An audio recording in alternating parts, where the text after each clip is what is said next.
The bell rang, and the chatter of hundreds of students filled the cafeteria like a tidal wave of sound. Lunch trays clattered, sneakers squeaked on the floor, and the smell of pizza, fries, and chocolate milk hung heavy in the air. In the middle of it all, a boy named Ethan sat at a corner table with his backpack on his lap and his hands fidgeting nervously. He had forgotten his lunch. Again. His mother had left early for work that morning, and in the rush to get to the bus, he hadn't noticed the empty lunchbox until he opened it at noon. Now, while everyone else tore open chip bags or traded cookies, he sat there quietly, pretending to be busy with his homework. Ethan wasn't new to loneliness. He was the kind of kid who liked to read during recess and sometimes stuttered when he got nervous, which made him a target for teasing in the earlier grades. Things had gotten better over time, but he still found himself alone more often than not. Today, that loneliness felt heavier than usual. His stomach growled quietly as he glanced around the cafeteria. A few tables away, a group of kids from his science class were laughing so hard one of them spilled orange juice on the table. He smiled faintly, wishing he could be part of something that easy and warm.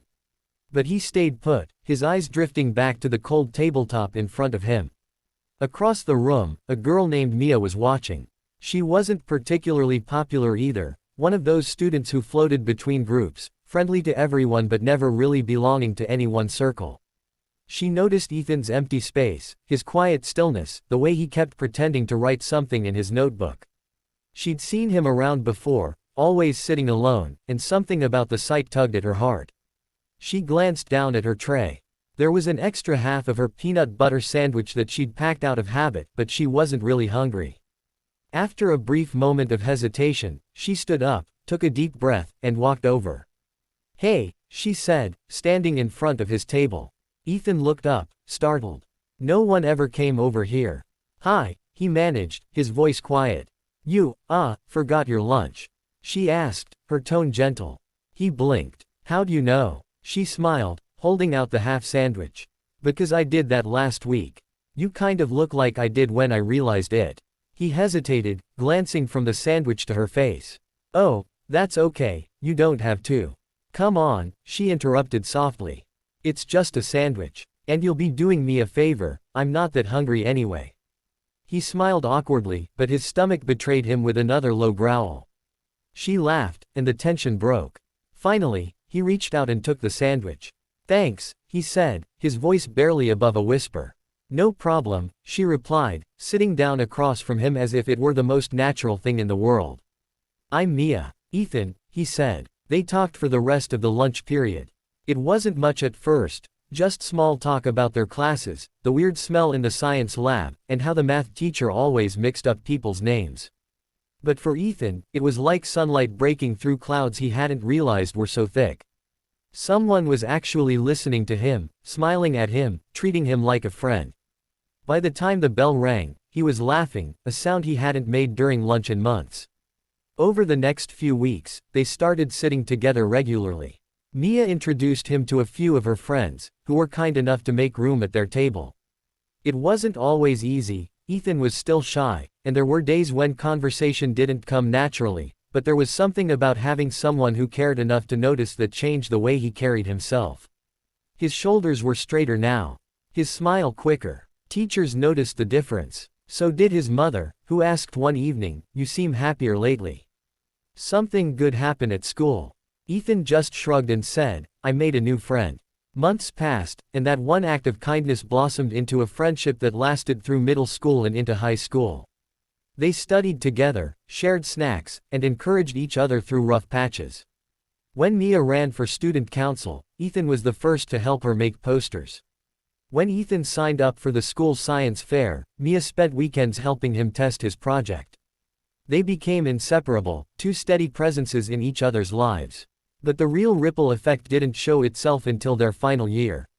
By then, Ethan had grown into someone almost unrecognizable from the boy who once hid in the corner of the cafeteria. He'd joined clubs, made friends, and gained confidence in ways no one, including himself, had expected. During a school assembly one morning, their principal mentioned that a group of students had been complaining about how some kids still sat alone at lunch. Ethan listened quietly, remembering how that felt. That afternoon, he found Mia by her locker. Do you remember that day you gave me your sandwich? He asked. She laughed. Of course. Why? I think we should start something, he said. A program or something for kids who don't have anyone to sit with. They called it the Lunch Buddies program. The idea was simple.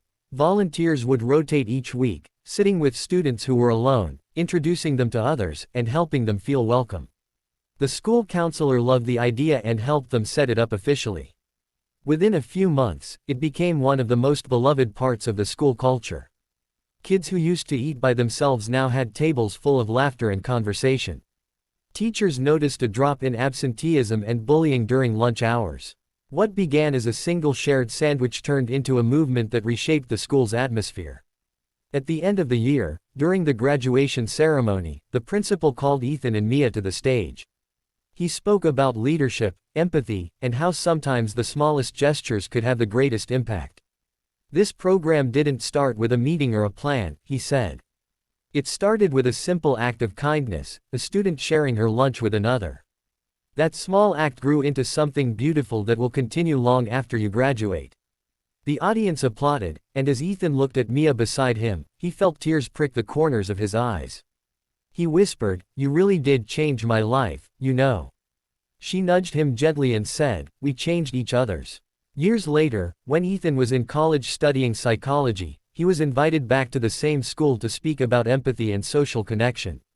As he walked through the familiar hallways, he noticed new posters for the Lunch Buddies program, bright, colorful, and filled with smiling faces. In the cafeteria, he saw a student sitting with someone who looked nervous and alone.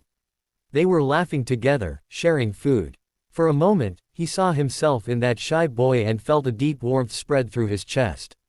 A simple sandwich, a small act of kindness, had sparked a chain reaction that outlived its moment.